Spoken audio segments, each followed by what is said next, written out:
नमस्कार मेरे प्यारे बंधुओं। मैं आप सभी के और देश के हित में कुछ कहना चाहता हूँ। उससे पहले कि मैं आप लोगों को प्रणाम करता हूँ कि आप लोग ध्यान से सुनिएगा। आपकी और देश के हित की बात।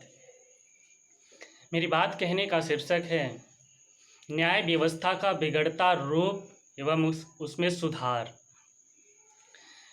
मेरे प्यारे बंधुओं, 25/5/2021 को न्यूज़ में खबर आई थी कि ओलंपियन राष्ट्रीय खिलाड़ी सुशील कुमार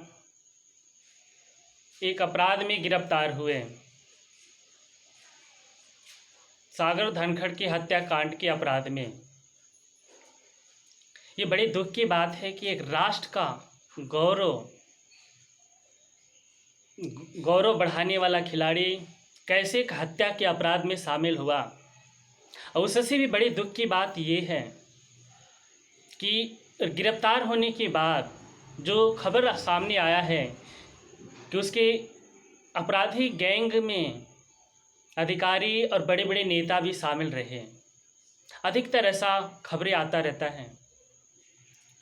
और उसके एक दिन बाद 26 मई को एक और खबर मैंने पढ़ी कि 1999 में सिनारी नरसंहार कांड देश में बहुत ही भयानक रूप में घटित हुआ था, जो कि बिहार के जहानाबाद जिले के सिनारी गांव के इस नृशंस कांड में 34 लोगों की गला काटकर और पेट फाड़कर हत्या कर दी गई थी।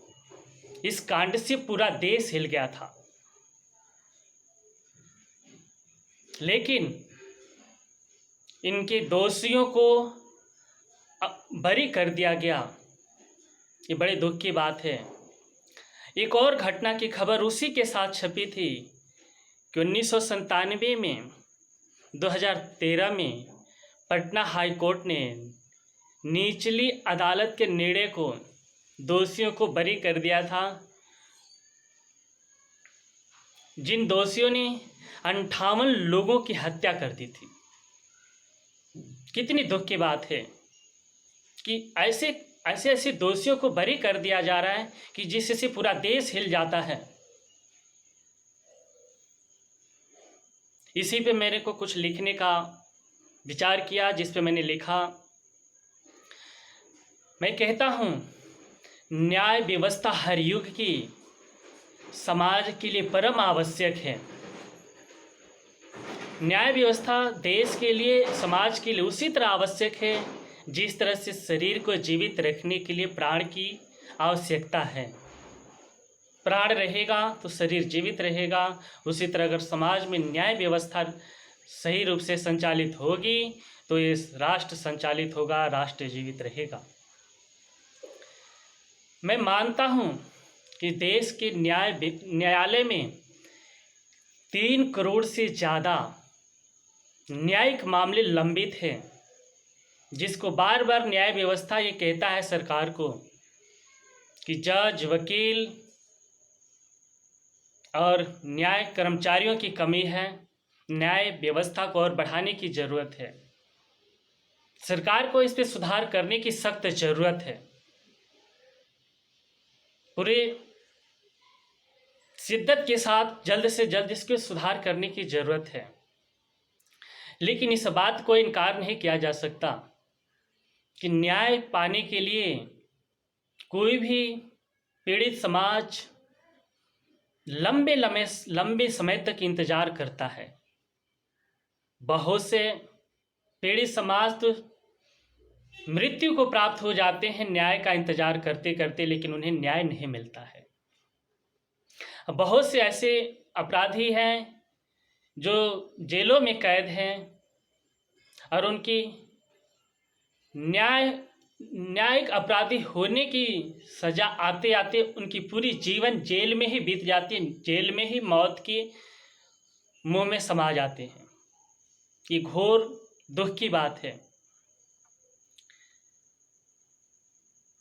और न्याय व्यवस्था के छोटे कर्मचारी से लेकर के जज तक निष्पक्ष, पारदर्शी, बिना रिश्वत के जब तक न्याय नहीं करेंगे तब तक इस भ्रष्ट न्याय व्यवस्था से समाज का कल्याण होने वाला नहीं है। सभी नागरिकों का तो न्याय व्यवस्था से भरोसा उठता जा रहा है। न्याय व्यवस्था में रिश्वतखोरी के मामले को देखते हुए, ऐसे देर होने के मामले को देखते हुए गरीब व्यक्ति तो न्यायालय तक जाता नहीं, अत्याचार का शिकार होकर के प्राण को त्याग देता है, लेकिन न्यायालय में नहीं जाता। बड़े ही पीड़ा की बात है कि लोग अपने प्राणों को त्याग देते हैं लेकिन न्यायालय तक नहीं जाते। ऐसी न्याय व्यवस्था किस काम का? ये सिर्फ व्यक्ति के लिए गंभीर चिंता का विषय नहीं है, संपूर्ण समाज और संपूर्ण राष्ट्र के लिए गंभीर चिंता का विषय है। जब तक इस देश में न्याय व्यवस्था सुचारू रूप से संचालित नहीं होगी, तब तक देश में अमन, शांति और शासन के सुसंचालन में भी विकास नहीं होगा। शासन के सुसंचालन में और देश के अमन शांति में न्याय व्यवस्था का ही सर्वोच्च भूमिका होता है। तो मैं ये कहता हूं कि इस देश को विनाश की कगार पे, इस देश की राजनीति नहीं, अपराधियों की अपराधी नीति नहीं, न्याय व्यवस्था की रिश्वतखोरी, न्याय में देरी, बिना पारदर्शी, ये भ्रष्ट चरित्र नीति लेकर के जाएगी। ये हम सभी के लिए गंभीर चिंता का विषय है। हम सभी नागरिकों का भी ये दायित्व होता है कि कोई भी नागरिक अगर अन्याय का शिकार होता है तो हमें उसके खिलाफ आवाज उठाने के लिए एकजुट होना होगा। समाज में व्यक्ति न्याय और शांति का जीवन तभी पाएगा जब हम सभी एकजुट होंगे। एक अकेले अंबेडकर संपूर्ण देश को अस्पृश्यता से मुक्त करने में सफल हुए, तो क्या हम एकजुट होकर के इस न्याय व्यवस्था को सुधारने में सफल नहीं होंगे? समाज में प्रत्येक व्यक्ति जब तक अमन, शांति और न्याय का जीवन नहीं जिएगा तब तक राष्ट्र खुशहाल नहीं होगा। हम सभी को वचनबद्ध होना होगा कि हम ना तो अन्याय करेंगे और ना तो अन्याय सहेंगे, और हम सभी एकजुट होकर के अन्याय के खिलाफ लड़ेंगे। तभी राष्ट्र का विकास होगा और राष्ट्र में अमन, शांति और खुशहाल होगा। इस एकजुटता का मतलब है, हमारे संदेश का मतलब है कि एकता ही देश को महान बनाता है। तो आइए हम सभी वचनबद्ध हों कि हम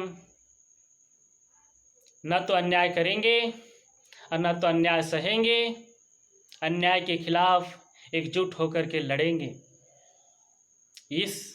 इसी एकजुट और एकता के संदेश के द्वारा हम सफल होंगे। तो हम सभी को इस नागरिक दायित्व के साथ, इस वचनबद्धता के द्वारा अन्याय के खिलाफ लड़ते हुए देश में आगे बढ़ना है, राष्ट्र को खुशहाली और अमन शांति के लिए संघर्ष करना है। जय हिंद, जय भारत, जय भीम, जय भारत।